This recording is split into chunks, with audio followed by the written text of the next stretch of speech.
అందరికీ నమస్కారం అండి. ఛానల్లోకి తిరిగి స్వాగతం. మేషరాశి జాతకులు జూన్ మాసంలో 28వ తేదీ శనివారం తిథి అండి. మీ స్వగృహంలో ఒక వాస్తవం బయటపడుతుంది. ఏమిటి ఆ వాస్తవం? ఏం జరగబోతుంది? ఏ విధమైన నిజం బయటపడుతుందో, ఈ వాస్తవం రీత్యా జరగబోయే శుభ అశుభ పరిణామాలు ఏమిటో ఒక్కొక్కటిగా వివరంగా వీడియోలో తెలుసుకుందాము. వీడియో నచ్చితే తప్పకుండా ఒక చిన్న లైక్ అయితే చేసి మమ్మల్ని సపోర్ట్ చేయండి. ఇక ఆలస్యం లేకుండా వీడియోలోకి అయితే మనము వచ్చేద్దాము. వీరి జీవితానికి సంబంధించిన ఒక వాస్తవం బయటకు రాబోతూ ఉంది. ఈ యొక్క వాస్తవం చాలా వరకు కూడాను ఎప్పటికీ బయటకు రాకూడదు అంటూ మీరు దానిని కాపలా కాస్తూ కూర్చున్నారు. అయితే సమయానికి నిజం బయటకు రాకమానదు. నిజం నిప్పు లాంటిది. అలాగే ఈ రోజున వాస్తవికంగా సిస్టమేటిక్ గా ఉండడానికి ప్రయత్నిస్తారు. ప్రాక్టికల్ మైండ్ ని కలిగి ఉంటారు. ప్రతి విషయాన్ని 10 సార్లు ఆలోచించి మీరు ముందడుగు వేస్తారు. కుటుంబ సభ్యుల యొక్క మద్దతు కూడా ఉంటుంది. వీరి నిర్ణయాలని కుటుంబం అంతా కూడా పాటిస్తుందని చెప్పొచ్చు.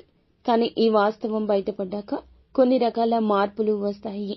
ఒక ముఖ్య నిర్ణయం మీరు బాధపడతారని కుటుంబ సభ్యులు ఇంతవరకు దాచిపెట్టిన ఒక ప్రత్యేక అంశము. దీని గురించి కుటుంబంలో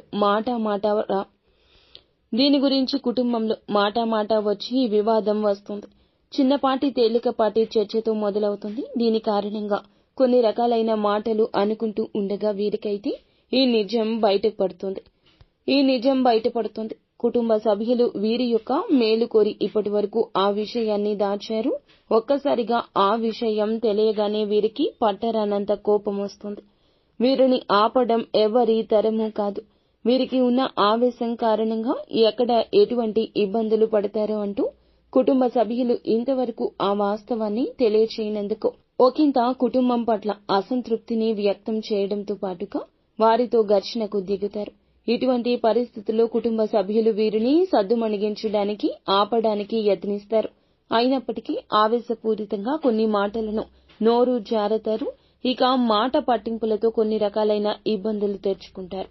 ముఖ్యంగా చూస్తే గనక కొంతసేపటికి లేదంటే కొద్ది సమయం తర్వాత వీరు అర్థం చేసుకుంటారు.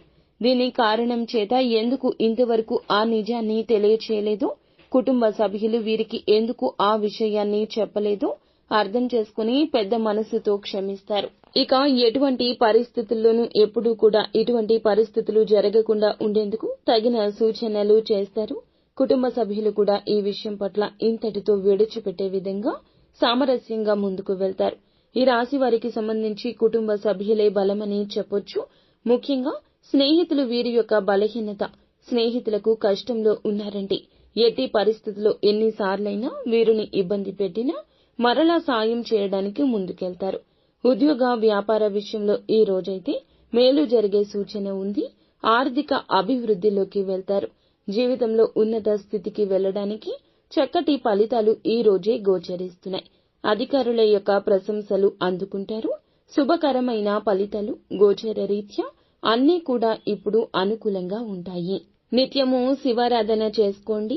అంతా మంచి జరుగుతుంది.